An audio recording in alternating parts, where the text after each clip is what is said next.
Bismillahirrahmanirrahim. Assalamualaikum warahmatullahi wabarakatuh. Innal hamdalillah nahmaduhu wa nasta'inuhu wa nastaghfiruh wa na'udzu billahi min shururi anfusina wa min sayyiati a'malina. May yahdihillahu fala mudhillalah wa may yudlil fala hadiyalah.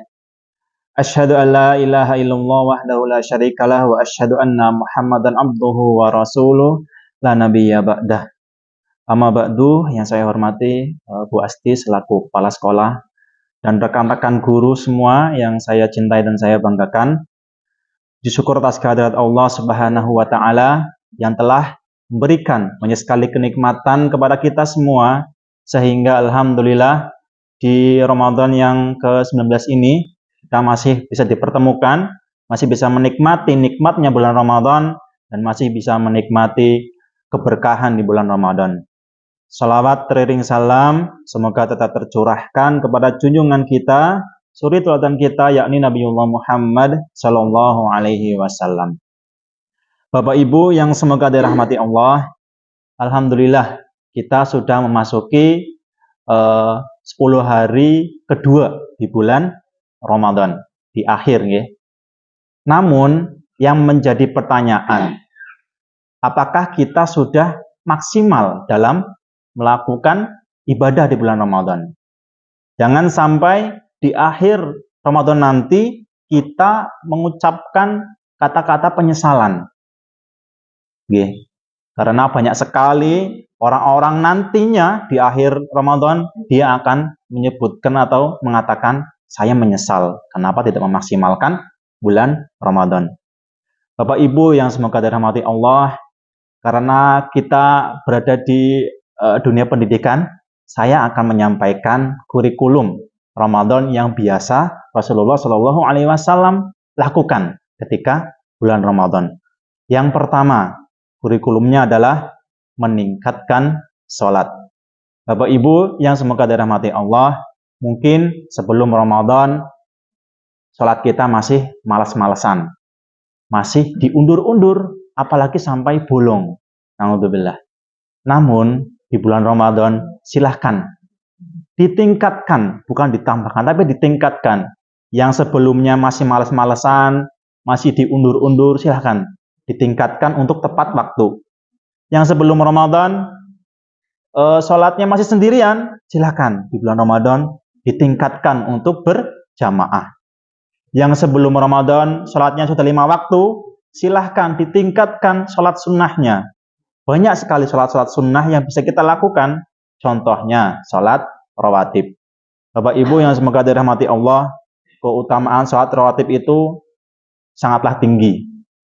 Rasulullah Shallallahu Alaihi Wasallam bersabda, barang siapa seorang hamba yang mengerjakan 12 rakaat dalam sehari semalam, maka Allah akan membangunkan dirinya rumah di surga.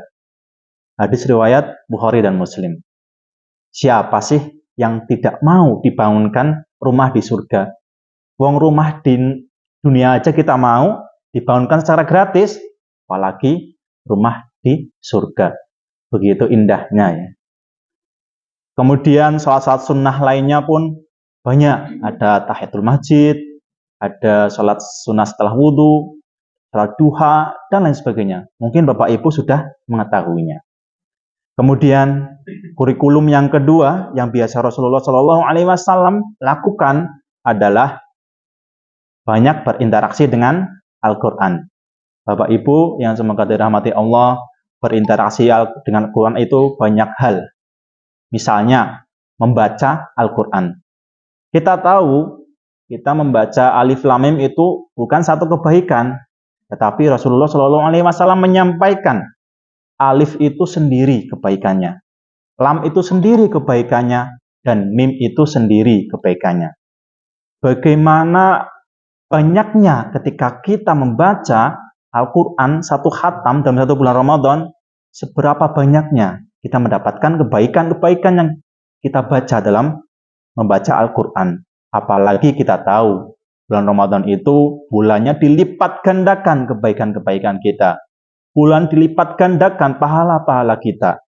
Begitu luar biasanya keberkahan di bulan Ramadan. Selain membacanya, kita pun juga bisa mempelajari Al-Quran dengan membaca tafsir, penjelasan-penjelasannya.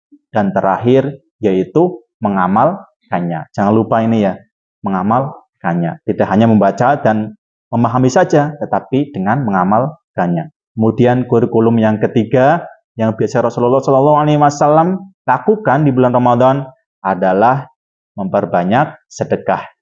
Bapak Ibu yang semoga dirahmati Allah, kita tahu Rasulullah itu merupakan orang yang dermawan. Namun kedermawaannya itu semakin bertambah ketika memasuki bulan Ramadan. Kita sebagai pengikut beliau sudah seharusnya untuk mencontoh beliau. Sedekah itu banyak hal, Bapak Ibu. Bukan hanya kita sedekah uang. Uang itu tidak terlalu banyak. Mungkin setiap hari 1000 itu sudah baik. Ya. Yang penting itu sedekah itu yang penting itu istiqomahnya, bukan banyak tidaknya. Terutama keikhlasannya. Okay. Kemudian juga ada sedekah makanan. Terkait sedekah makanan ini juga ada keutamaannya, Bapak Ibu, pada orang-orang yang berpuasa. Ketika kita memberikan sedekah makanan kepada orang yang berpuasa, maka kita akan mendapatkan pahala apa yang orang puasa tersebut dapatkan tanpa mengurangi sedikit pun pahalanya. Ya, alhamdulillah ya. Itu luar biasa untuk keutamaan atau kebaikan yang kita dapatkan ketika memberikan makanan kepada orang yang berpuasa. Makanan tidak terlalu tinggi-tinggi ya. Yang biasa kita makan, kita kasihkan saja kepada orang lain, ataupun memberi takjil seperti agenda kita ya hari ini. Itu juga termasuk sedekah makanan kepada orang yang berpuasa. Dan sedekah-sedekah lain yang biasa Bapak Ibu lakukan ketika mungkin bersembunyi-sembunyi ya, yang biasanya malu bersedekah di depan umum, silakan bersedekah secara sembunyi-sembunyi. Itulah Bapak Ibu 3 kurikulum Ramadan yang biasa Rasulullah SAW lakukan. Saya ulangi, yang pertama yaitu meningkatkan sholat. Yang kedua, memperbanyak berinteraksi dengan Al-Quran. Dan yang ketiga, memperbanyak sedekah. Rasulullah SAW bersabda, celakalah seorang hamba ketika ia mendapati bulan Ramadan, kemudian bulan Ramadan telah berlalu, namun dosa-dosanya tidak terampuni. Hadis riwayat Ahmad. Itu dijelaskan, kita akan celaka ketika dosa-dosa kita tidak diampuni, kemudian Ramadan berlalu. Demikian yang dapat saya sampaikan. Wallahu a'lam bishawab. Terima kasih. Wassalamualaikum warahmatullahi wabarakatuh.